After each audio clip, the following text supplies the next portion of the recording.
Hi people, how you going? So, since the start of the protests, we've done a couple of Labor Day rallies.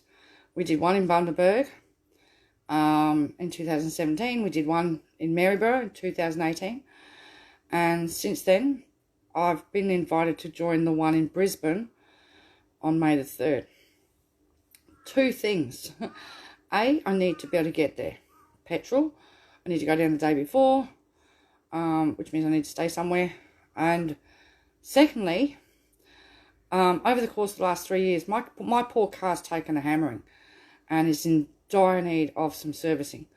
I've managed to do tyres and service, over the past 12 months or so, but I really do need to do some service maintenance stuff on my vehicle. And the wear and tear on the car, you're not aware of it. You just jump in the car, you put the petrol in and you go.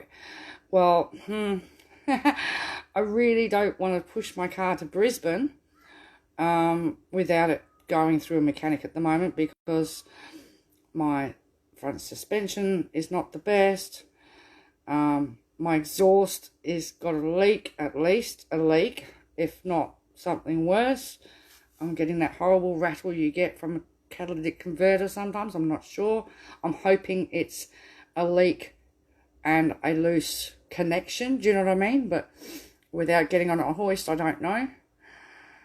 So, I'd like to be able to attend the Labor Day rally, and I'd like to encourage people in Brisbane or near Brisbane to join me that day as well, with their shirts on, of course.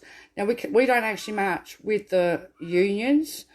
What I think the plan was going to be to stand outside with Anti-Poverty Network Queensland on the side of the road, and then you can join in at the end, or to march with the hang on, I'll just get the name of the group that invited me to go down with them, which is the Retail and Fast Food Workers Union. Because they're not recognised like the SDA, they will be marching and we can march with them. So, if I've put the bank account details in the top there, if you guys can help out in any way, that'd be muchly appreciated. And if I get enough to take my car into a mechanic and get some things sorted out, that'd be really good. It's just hard slog on the car. I couldn't tell you how many trips to Bundaberg, how many trips to Hervey Bay, how many trips to Brisbane I've done. And usually I've had to, I've paid for my own servicing and stuff like that, but my car is a little bit on the, I don't really want to take it to Brisbane. It's suffering, and it's not going to wait until July till I get my advance. I don't think it's going to wait till July anyway. So any help you can assist with that would be really appreciated. I hate asking, but I'm happy to travel all over this country to promote and but at the same time I do need a little bit of assistance sometimes, personally, to be able to keep this up. And we do the best we can, and you guys out there have always helped with the travel costs for going interstate and airfares and accommodation and protests we've done outside the local regions and printing. And I want to do a lot more printing too. I want to print up a lot of SN7 resources stuff, more of it, so that we've got it in hard copy to hand out to people. And, I want to be able to build a movement too, a bigger movement. Like if you're in Brisbane, we've got a lady called Josephine Parrott down in Brisbane, and maybe we can get some more people in Brisbane to make a little group down there that we can have doing stuff. If you're in the Maryborough Hervey Bay region, you can contact me directly, and maybe we can get another group organised up here to do more things. I'd like that. We need to solidify. I know there's something in the works for Melbourne, but that's coming a bit later. But there's something in the works for Melbourne, and that's being organised down there. So, if you want to volunteer, let me know in the message box here. If you can help with finances, please also message box. But I've put the bank account details in this post anyway. Oh, well, and all I can say is thank you to everybody who's helped along the way. We can't stop. We can't stop. We have to keep going. And then later in the year, we'll probably get ready for another Christmas party type thing at the end of the year for all the card holders. So we've done that 2 years in a row as well. Plus, we don't know between now and then what other places we're going to need to go to throughout the year. So, yeah, and if you want a shirt or a sticker or a badge, let me know. I'll give you a sneak peek. I can't. One of our crew has made hats, but they're not ready yet. Okay, I've seen 2 versions. They look fantastic, but they're not ready yet. She makes them herself. And I said, can I do pre-orders? She goes, not yet. But just bear that in mind. But yeah, for now, I've got on-hand shirts, t-shirts, and stickers.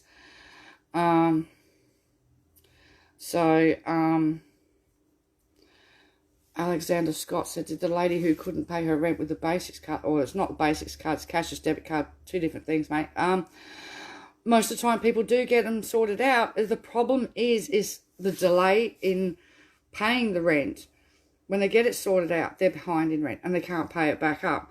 And it's already damaged their rental problems. That's the problem. Yeah,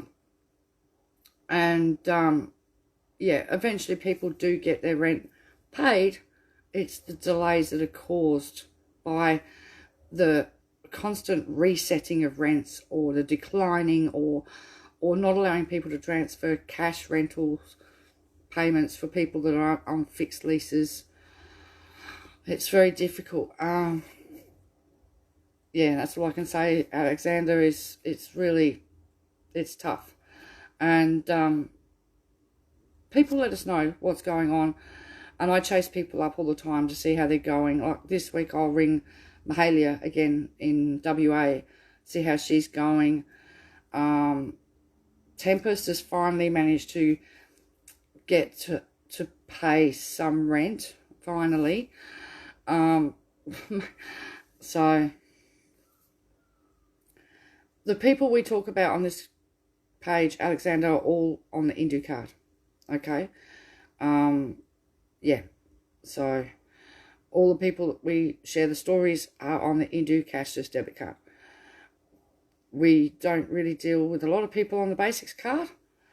We don't really have a lot of contact with people on the basics card. And we've always kept the 2 programs absolutely separate because they are 2 different programs. The government decided to merge them for their own political gain. When they decided to merge the cashless debit card and the basics card for the Cape York program, and to get funding for the Cape York program, and now to try and transition the whole of the Northern Territory onto the cashless debit card from their basics card. But we keep reminding people that is not a good idea. Stay with your basics card because it's still controlled by Centrelink. You've still got your human rights intact and your consumer protections intact. And the people that are on the basics card know what they're doing with their basics card, put it that way. Once they go, if they choose to go over to the cashless debit card, they lose all their rights and all the consumer protections because they volunteered for the card. Even though it's forced income management, both is compulsory. We need to get rid of this government, right, to change that. We must change that, to stop the cashless debit card and to take away the compulsory aspect of the basics card.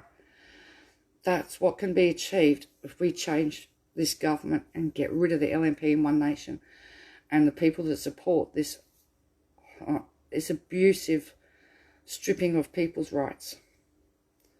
Simple as that. So, anyway, yeah, if nobody else got any other questions while I'm here, I'll get to sorting out what I want to get printed up and get it onto a USB ready so that I can print stuff out, and I'll make sure I get it in printable form. Alexander Scott says, how is it cheaper for the government when their admin charges are higher than the welfare payment?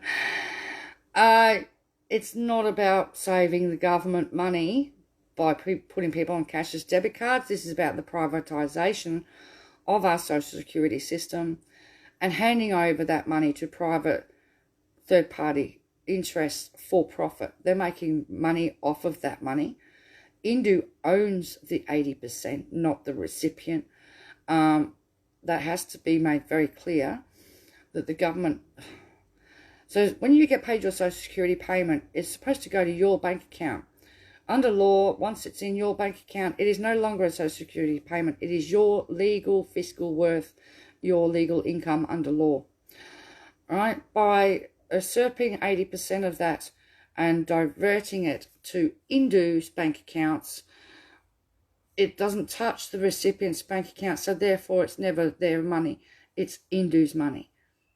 Under law, it's Indu's money. They own the money. They control it. Right? The only thing that says that you've actually got it is you get a Centrelink statement saying what your income is, but it says how much is quarantined and how much you actually get for your 20%. It renders people a pauper because fiscally, under your fiscal worth, under the Banking Act, you're only worth your 20%. That's all you own. That's all your legal income is the 20%. So I hope that clarifies that. No, Alexander, no. No, you can go and find out who owns Indu, and you can also Google their board. It is public knowledge, public information. Twiggy and Gina Rana are not on the board. Okay? They may be somewhere deep behind the scenes, and they may have other interests through mining companies and Minderoo, which is Twiggy Forest Charity, but they are not directly on the board of Indu, and the LNP do not own Indu. Okay, that's done through credit unions and shareholders of the credit unions. So, and that's information that none of us can get at to see who the shareholders of the credit unions that own Indu are. Hope that clarifies that for you too. It's the best way I can put it. Okay. Yeah, so...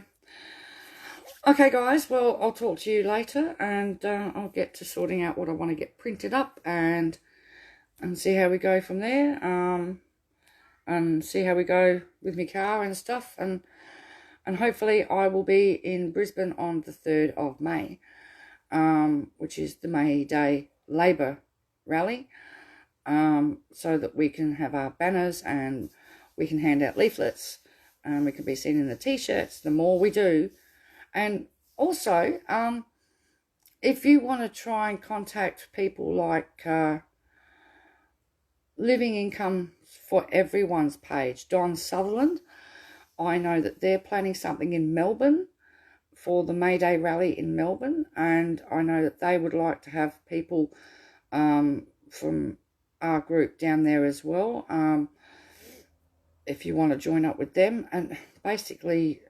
just get out there and be seen. And if you've got a T-shirt and you've got our PDF for our flyers, which you can actually get the PDF from the file sections of any of our groups, then